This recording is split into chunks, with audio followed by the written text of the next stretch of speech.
At the state capitol, a task force is reviewing a proposed law that would allow wine and strong beer to be sold in grocery and convenience stores. A proposal that has come up before but is yet to go anywhere. Some of these laws, and many of them are in the Constitution because of Prohibition, they were passed during Prohibition, and we need to sort of speed up and get up to current days, sort of where Oklahomans really want their liquor laws to be. The retail liquor industry quickly lined up against the idea, and so have distributors of 3.2 beer. The reasons are obvious. Any change in the law would impact their bottom line. Matt Jett owns Jett Distributing, which supplies all of western Oklahoma with Coors and Miller Beer. All of these convenience stores and grocery stores currently, it's not like they have a bunch of empty shelves waiting to put strong beer on them. So they're going to cut into my space and my competitor's space to put that beer.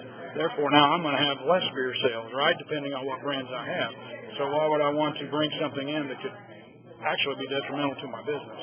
J.P. Richard is president of the Retail Liquor Association of Oklahoma. We do have a few hard edges in our industry. I mean, we were formed in 1959 when the state repealed Prohibition and allowed packaged liquor, wine, and beer. And at that time, they didn't want any minors to be exposed to the sale of beverage alcohol, so they made it very restrictive. It's that restrictiveness that is now being seen as consumer unfriendly and an image problem that is getting in the way of economic development for the state. Cynthia Reed is Vice President of Marketing and Communications for the Oklahoma City Chamber of Commerce.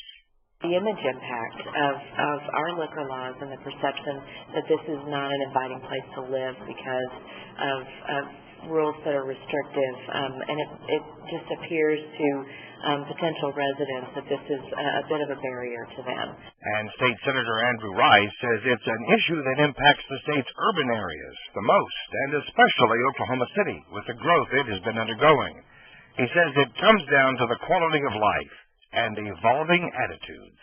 The younger professional class that frankly traditionally left Oklahoma to go to places like Dallas and Chicago and Denver and these places, being here, starting their families here, being involved in the local economy, these are the things they want. The issue of selling wine and strong beer in grocery stores was pushed forward with the arrival of new grocery stores, such as Sunflower Farmers Market in Oklahoma City and Whole Foods.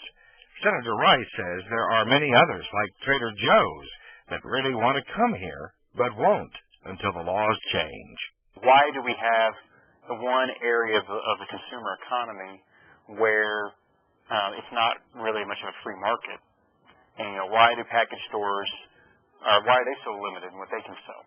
J.P. Richard of the liquor retailers says without expanding what liquor stores can sell, changing the law would shut many of them down. Taking 25 to 30% of what we sell, because all we sell in our stores is packaged liquor, wine, and beer. We don't sell corkscrews, we don't sell ice, we don't sell gasoline, we don't sell cigarettes. The changes being discussed could eventually impact up to 300 pages of state law. And then there's the Oklahoma Constitution. I can only have one store. I can just have one license. I cannot be corporately owned. I have to be either sole proprietor or a simple partnership, and all partners or sole proprietors have to be 10-year residents of the state. Getting all of those changes through the legislature does not seem very likely. That leaves the only other method, an initiative petition drive. Senator Rice says he thinks the outcome would be a slam dunk. If the people of Oklahoma are allowed the chance to vote on the ballot on this change and get objective information about it, I think it would pass. There's definitely a strong desire to see that evolution to take place. Such a vote would also involve a very expensive media campaign. Richard thinks the bill is in trouble in the legislature, and he doesn't see much of a chance if it goes to the voting public.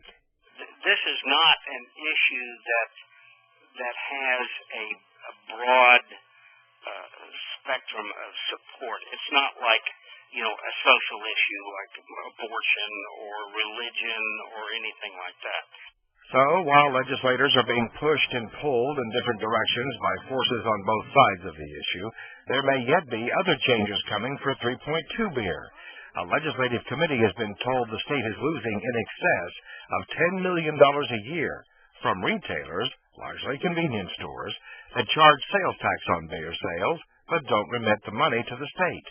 There's talk of increasing the excise tax on beer, which would be collected by wholesalers and would be assured of being paid, but it would also likely mean higher prices at your local beer stop.